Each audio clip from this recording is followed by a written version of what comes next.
Hello and welcome to Aha Moments. This one is entitled Words to Empower By, and it was originally released on December 11th, 2023. So if you are subscribed to our email list, then you likely received that at 8 a.m. Eastern time. If you're not in the list, get in the list, subscribe at ahumidapproach.com, hop in the list and get that and some other really cool things. If you just happen to pop onto YouTube, welcome. And I look forward to having this conversation about words with you.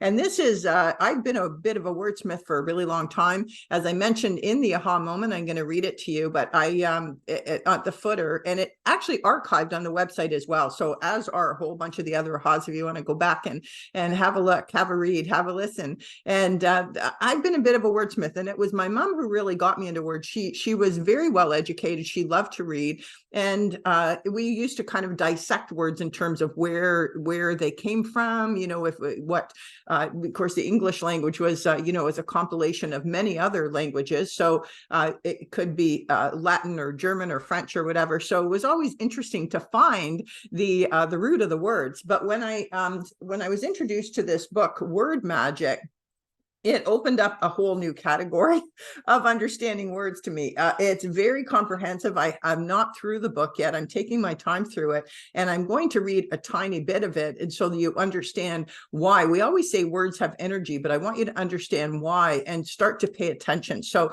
what I'm going to do is I'm going to read the aha moment that was released, and then I'll get into a little bit more about the whole concept of word magic. Okay, so let me just find it here. All right. Oops. That's not it. That's it. All right, here we go. Words to empower by. As one who studies energy and words, my use of the word explosive in a post today brought the forefront accepted language of our culture that is counterintuitive to peace and goodwill towards men. Many common sayings have destructive implications, explosive being one. How about ready, aim, fire, or get ready to pull the trigger? It's easy to say I'm drowning in work, or I'd kill for some chocolate cake. What about shoot the messenger?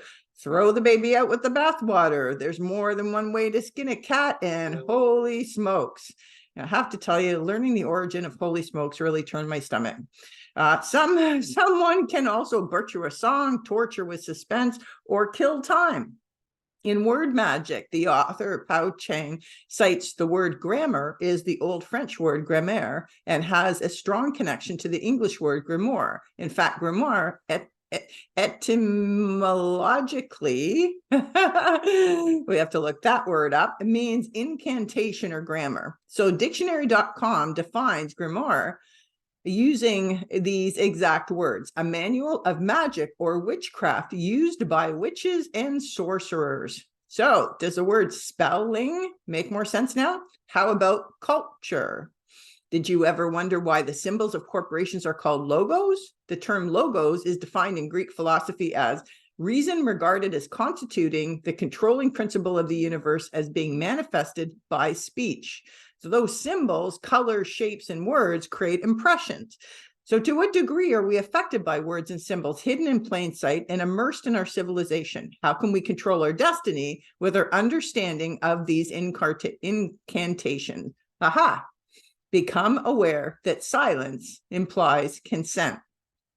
Choosing your words carefully in order for them to cast positive energy amongst humankind shifts everything in a positive direction. It requires becoming aware of the origin of words and making conscious, empowering selections with each articulation. It also means preserving your natural rights by speaking up, backing off, calling out, turning off, or disengaging with those in violation of natural law through their words, symbols, movies, music, mandates, or messages. There's an alliteration there for you.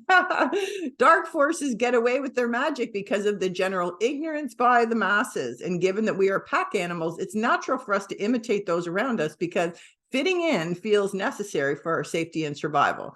But we are intelligent beyond belief and armed with free will. So let's start small by simply questioning the words and phrases we use to choose terms and embolden flow and delightful exchange. Then research the logos and symbols of the brands you support to know that your hard-earned money is going indeed in the hands of good.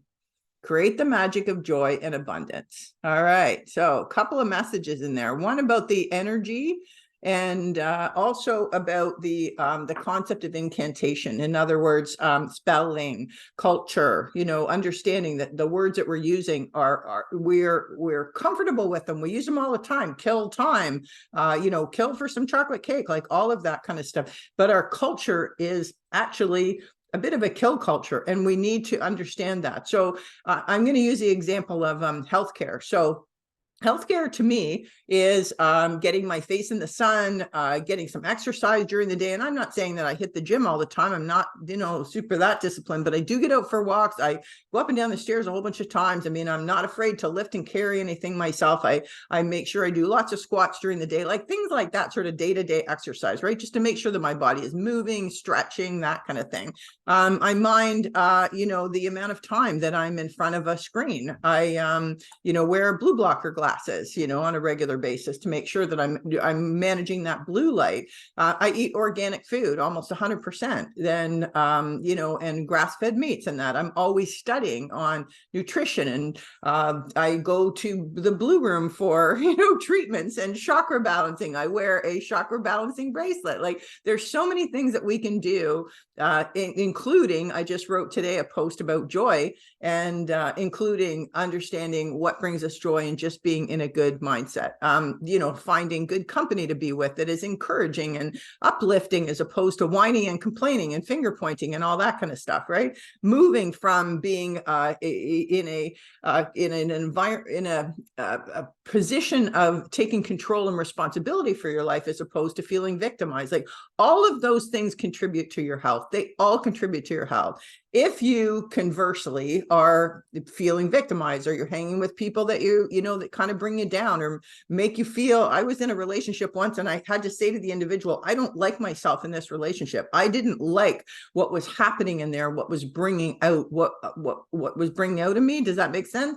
And I had to just say, you know what, this is not comfy. This is not good. This is not natural. This is not me. I'm not myself in this. So I had to bring myself out of it. And I think sometimes that's why people leave jobs. They're just saying that the work isn't fulfilling, but also there's something in the dynamic of the workforce that is either bringing them down, or they don't feel like they have the support. Like, all of those things are counterintuitive to your health, right? So if you're in a toxic situation, or you're doing work that you don't love, you're counting on your doctor. I mean, it's like, let's be honest, if healthcare is eating well, getting your face in the sun, moving your body, doing work that you love, having a good attitude, what's that got to do with your doctor? Because they're not going to tell you any of that stuff. And I'm going to be say that there is a place for everyone, and every modality of supporting your body, supporting your mind. There's a place for all of it. But to rely on one that is based on reactive care and based on pharmaceuticals, then all pharmaceuticals to some degree have a poisonous element. So if that's your routine, that you just don't really pay too much attention to your body and your mind, and then you go to the doctor to get things fixed, that's not really healthcare, right? So I call it a sick care system, but that's just one example. So, and a lot of what has been designed within our culture is more of a death culture. So a lot of the music, a lot of the movies, a lot of our conversation all have some element of killing, death, destruction, misery, all of that, everything to bring you down. So it's, gosh, how important is it, and how essential is it that we remove ourselves to a certain extent from that culture, and we use words and phrases that are empowering, that we switch off, the elements that are not contributing to our success, that we're reading really, material that's going to empower us, it's going to lift us, make us feel good, educate us, make us more responsible, feeling more meaningful in what we're doing. All of that stuff that contributes to joy, health, a positive exchange and environment, all of that, right? So, there you can live in the victim mentality, and you can sit there and whine and complain, and you can do a job that you don't like, and you can go to the doctors to get them to fix you when you haven't taken good care of yourself. That's one aspect. Or you can take responsibility and do all of the things to make you feel good. So when I use that word explosive, I checked myself and I was like, oh, I'm participating in this again. And I just had my mastermind call this morning, and we were talking about, where we put our money, how we, who we buy from. And again, once you start to look at the symbols in the logos, and especially that chevron, be very conscious of that one, because that's used in a lot of like the space program, and a lot of companies that have a Masonic background, and those aren't companies that I particularly want to support. So there's a handful of companies that own the majority of consumer brands. So be careful, or if you're conscious of it, put it that way. Some people don't care. They just, well, that's what I need and that's what I'm going to buy. I'm one of those, and I know the people that I'm with, we're very careful of that. We try and buy closer to home, or micropreneurs, or people where we can kind of follow the chain, that we know that there's not a lot of hands in the chain, and also that things are a little more natural, and that the labor force is being properly compensated, like all that kind of stuff, right? So those are choices, but let's get back to words. I'm going to, and the words we choose. Okay, so let's draw that parallel there. I'm going to read a little bit of the beginning of this book, because I just think it's just so good, the way he brings this introduction. He says, many spiritual teachings have taught mankind that the world is made up of space, expansiveness and infinity, air, mobility, fire, temperature, water, fluidity, and earth, solidity. These 5 elements are not based on physical qualities, but spiritual qualities. Besides these 5 qualities of spiritual energy, the world is also made up of words, because we live in a world that relies heavily on words to communicate. When words are spoken aloud, they transform into sound, frequency, and vibration, which are some of the fundamental building blocks of matter. The physical world we live in is made up of matter. Therefore, it is also made up of sound, frequency, and vibration. On a deeper level, the material world has brought into existence, using the power of spoken words. A spoken word has sound, frequency, and vibration, giving it power to affect how energy manifests itself into physicality. Hence the biblical saying, in the beginning was the word. Now he goes on to talk about phonetically the term world. This is really interesting. Similar to the term world, W-H-I-R-L-E-D, which is the past tense of the term whirl, W-H-I-R-L, meaning to turn around, spin, or rotate rapidly. Don't you think that's fascinating? Before you were born, you were whirled into existence. The evidence of this is the fact that your physical body is made up of atoms. This may be what do atoms do? They spin, vibrate, and rotate rapidly.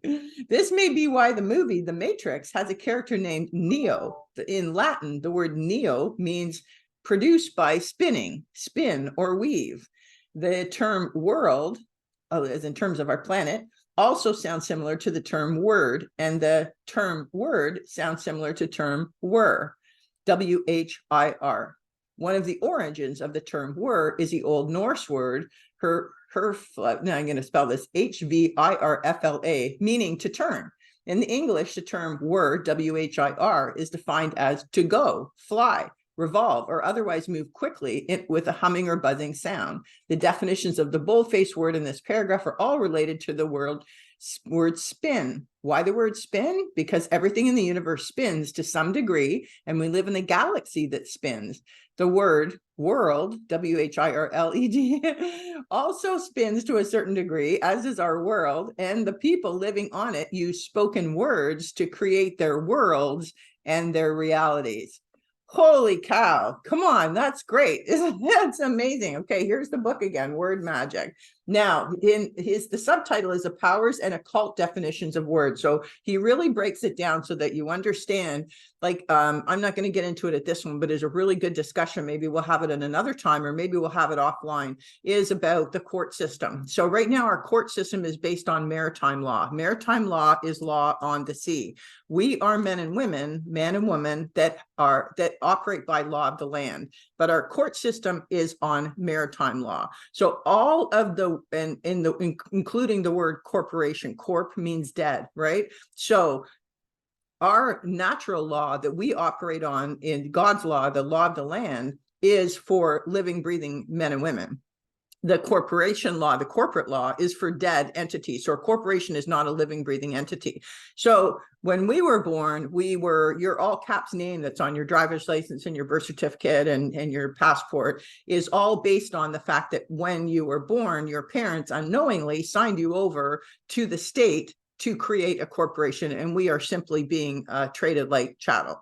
So most people don't know that, but that is the truth. So when you use your passport and your birth certificate and you go into court, let's say that you've been called in for a traffic violation or whatever, you are presenting yourself as a corporation, which you are not. You are a living, breathing entity. So when you look into all of the words that are used within the court system, you'll see the incantation. And when you begin to understand why the robes are being worn, why the headpieces are being worn, it all has meaning, and it's all has to do with this death cult. So it's absolutely fascinating. We won't get into it right now. Let's focus on the word. So let's draw back from the from getting really entrenched in the weeds here. Let's just draw back and make the decision that we will choose a little more carefully, since we know that words are energy and vibration and frequencies, and that they do create a sound. So it's not just communication. They do have everything to do with what it is that we are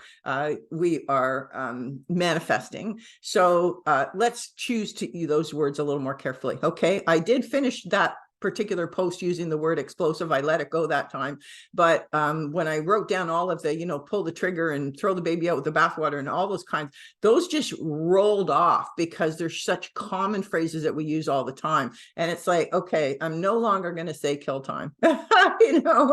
I'm no longer going to say holy smokes. That one really, really did turn my stomach when I learned the origin of that one.